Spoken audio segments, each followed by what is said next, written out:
Eh ben, c'est encore une voie mixte là qu'on a ouvert, à tendance plus plaquage que dry yard qu'on avait ouvert 2 semaines avant dans les pèlerins.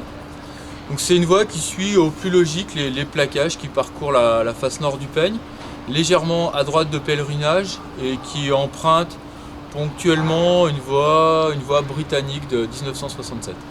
Et donc, qu'est-ce qui avait repéré les bonnes conditions là? Et bien là, c'est Julien Desécures qui, après avoir vu les photos qu'on avait fait dans Dryard, s'était dit qu'il y avait la possibilité de parcourir cette voie. Parce que, en fait, le Peigne à cet endroit-là n'est pas extrêmement raide, donc c'est pas évident de voir la ligne de A à Z.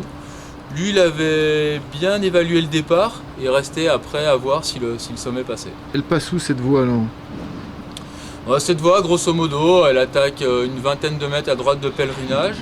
Elle remonte à un petit couloir pas trop difficile sur 3-4 longueurs. Et après, on arrive donc sur une énorme vire et on attaque vraiment à l'aplomb du sommet du Peigne. Et donc, les difficultés, c'est quoi là, dans cette voie?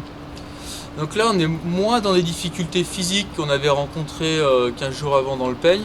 Là, c'est plus du plaquage, plus de l'escalade un peu psychologique, des protections difficiles à trouver, pas toujours bonnes, et de la progression donc tout en finesse sur ces plaquages, des fois pas toujours très épais de neige dure.